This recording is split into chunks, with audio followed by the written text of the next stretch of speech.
और आइए सुंदरकांड पाठ में हम सभी प्रवेश करते हैं। किष्किंधा कांड के दोहा नंबर 29वें से सुंदरकांड शुरू होने जा रहा है। तो सभी भक्तों से निवेदन है, विनम्र निवेदन है कि अपने मन को कुछ समय के लिए एकाग्रचित रहकर कथा का सुमिरन करें, श्रवण करें, अपने भाव को प्रभु के चरणों में लगाएं ताकि उनकी भी नजर आपके ऊपर फिरे, आपका भी कल्याण हो। ऐसी मनोकामना करते हुए महाराज जी के चरणों में, हनुमंत लाल जी के चरणों में, मर्यादा पुरुषोत्तम सियावर रामचंद्र जी महाराज जी के चरणों में अपने भाव को लगाएंगे।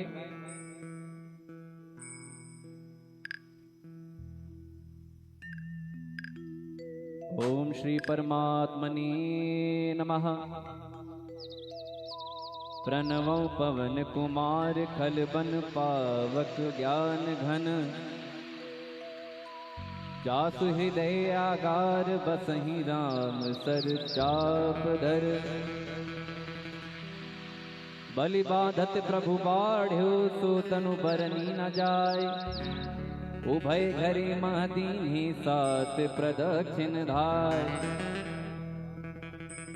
कथा शुरू होने वाली है। मैं आपको 2 मिनट के समय में बता दूं कि मर्यादा पुरुषोत्तम सियावर रामचंद्र जी महाराज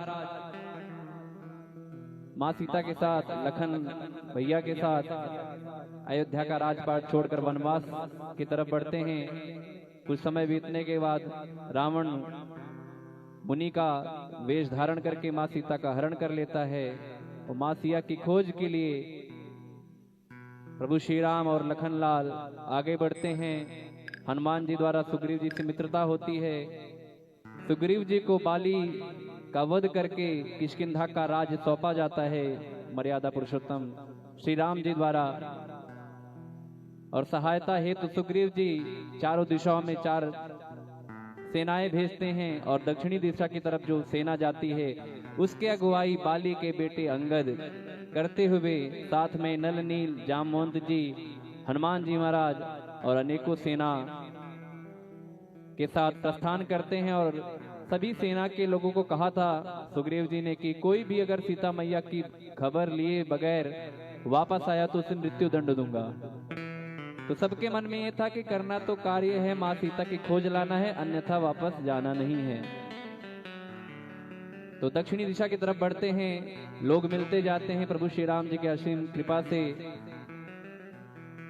और पहुंचते पहुंचते सतजोजन सागर के किनारे पहुंच जाते हैं। और वहां किनारे पे पहुंचने के बाद आगे कुछ दिखाई नहीं देता है। अब धरती दिखाई नहीं दे रही है तो समझ रहे हैं कि कहां जाएं, आगे पानी में डूब जाएं। तो लोग कहते हैं कि वापस लौट तो सकते नहीं हैं, इससे अच्छा हम आगे यहीं पर अपने प्राणों की आहुति दे दें।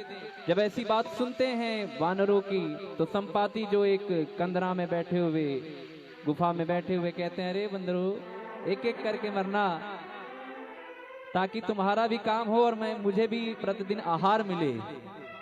तो ऐसा भाव जब सुनते हैं हनुमान जी महाराज कहते हैं, अरे क्या आप गिद्धराज जटायु के बड़े भाई हैं? क्या आप संपाति हैं? तो जब जटायु जी का नाम सुनते हैं संपाति तो भाव विहल हो जाते हैं, अरे ये तो मेरा छोटा भाई। तो जटायु जी की महिमा का वर्णन करते हनुमान जी महाराज और उनके भाव को सुनकर कैसे उन्होंने माँ सीता की रक्षा है तो अपने प्राणों की आहुति दी। ऐसा भाव सुनकर भाव विहल हो जाते हैं, आंखों से आंसू आने लगते हैं। तब बताते हैं संपाति महाराज कहते हैं कि गिद्धों की सतजोजन की शक्ति होती है देखने की। यहाँ से बैठे सतजोजन तक देख सकते हैं कि वहाँ क्या है। तो इसी छोर से बताते हैं संपाति महाराज की अशोक वाटिका में रावण ने माँ सीता को रखा है। जो कोई यहाँ से सतजोजन सागर पार करके जाएगा वही माँ सीता की खबर लेकर आ सकता है। यहाँ तक कहानी शुरू हुई। अब जो कहानी शुरू हो रही है आगे कि पता चल गया अब जाना है लंका, लेकिन अब जाए तो जाए कौन। जामवंत जी ने कहा, दोहा नंबर 29 पर ध्यान दीजिएगा कि बलि बांधत प्रभु बाढ़ सो तनु बरनी न जाय, उभय घरी महदीन्हि सात प्रदक्षिण धाय। जामवंत जी कहते हैं अब तो मैं बूढ़ा हो चला हूँ, अन्यत्र जब मैं जवान था तब मैंने वामन अवतार में, जब वामन भगवान ने 2 ही पग में सारा संसार नाप लिया था, तीसरा पग राजा बलि कहते हैं कि प्रभु मेरे शरीर पर रख लीजिए। मैं उस वामन अवतार प्रभु के 7 बार मैंने खड़ी प्रदक्षिणा की थी, अब तो मैं बूढ़ा हो चला हूं। तो ऐसा भाव करते हैं अंगद जी, कहते हैं जाने को तो मैं चला जाऊं, आने का कुछ पता नहीं। तो यहाँ से कहानी शुरू होती है और आइए हम सभी मिलकर गाएंगे, सुंदरकांड कथा में आगे बढ़ेंगे। प्रभु की कृपा भयउ सब काजू, जन्म हमार सुफल भा आजू। राम सिया राम सिया राम जय जय राम, राम सिया राम जय जय राम, राम सिया राम जय जय राम, राम सिया राम जय जय राम। अंगद कही जाऊं मैं पारा,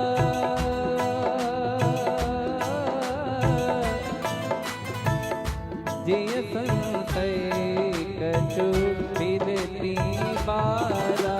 राम सिया राम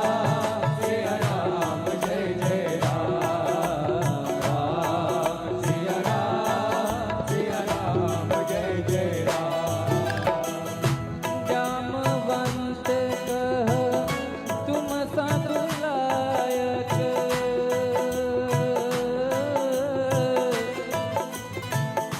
पठई की में सबही कर नायक।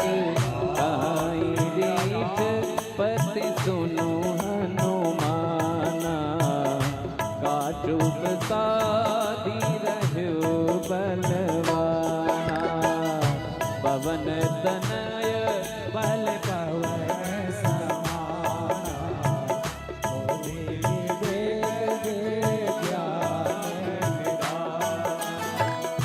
कवन सुखाज कठिन जग माही,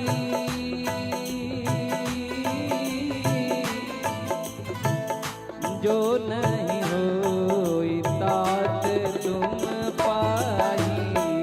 काम काज लगे तब अवतारा, सुन तई भयो कनक बरन तन तेज विराजा।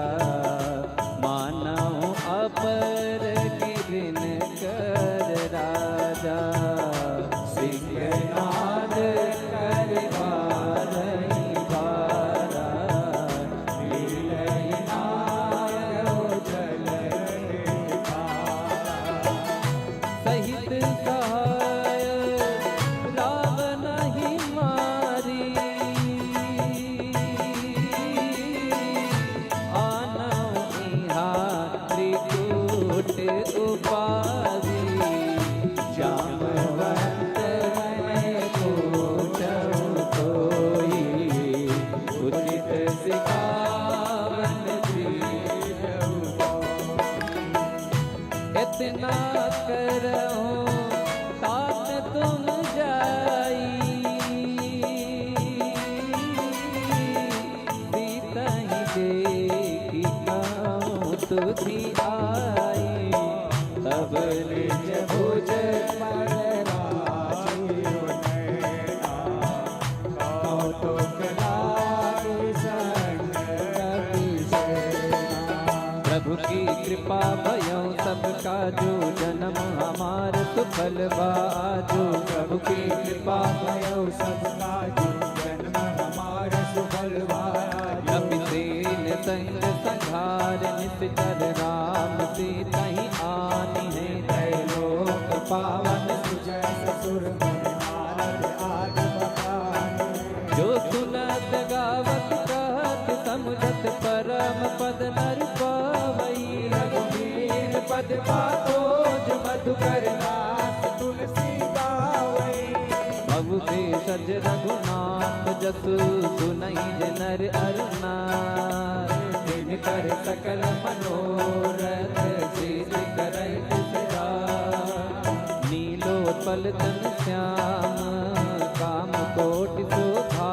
अधिक सुनि आकाश गुण गान। जासु नाम अमित गगन बजिए।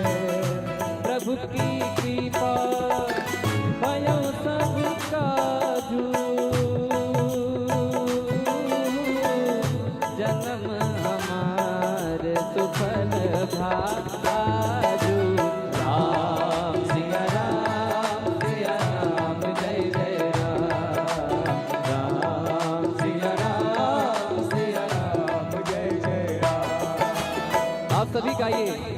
राम सिया राम जय जय राम। राम सिया राम जय जय राम। मंगल भवन अमंगल हारी। द्रवहु तो दशरथ अदिर बिहारी। राम सिया राम जय जय राम। राम सिया राम जय जय राम। श्री गणेशाय नमः। श्री जानकी वल्लभो विजयते। श्री रामचरित मानस पंचम सोपान सुंदरकांड श्लोक। शांतम शाश्वतम प्रमेयमनघम निर्वाण शांति प्रदम ब्रह्माशं फणीन्द्र सेव्य मनीषं वेदांत वेद्यं विभुं। रामाख्यं जगदीश्वरं सुरगुरुं माया मनुष्यं हरिं। वंदेहं करुणाकरं रघुवरं भूपाल चूड़ामणिं। नान्यस्पृहा रघुपते हृदय स्मदीये। सत्यं वदामि च भवानिखिलन्तरात्मा। भक्तिं प्रयच्छ रघुपुङ्गौ निर्भरां मे कामादिदोषरहितं कुरु मानसं च। अतुलित बलधामं हिमशैलभदेहं। धनुजवन कृशानं ज्ञानिनामग्रगण्यं। सकलगुणनिधानं वानराणामधीशं। रघुपति प्रियभक्तं वातजातं नमामि। राम सिया राम जय जय राम। राम सिया राम जय जय राम। जामवंत के वचन सुहाए। सुनि हनुमंत हृदय अति भाई। तब लगी मोहि पर क्यों तुम भाई। सहि दुख कंद मूल फल खाई। जब लगी आवहु सीतहि देखी। होई काजु मोहि हरस बिसेकी। यह कहनाई सबिन कहु माता। चले हरसि हरि रघुनाथा। सिंधु तीर एक भूधर सुंदर। कौतुक गोदी लउता ऊपर। बार बार रघुवीर समारी। पवन तनय बल भारी। जहि गिरि चरण से हनुमंता। चलऊ सुगा पाताल।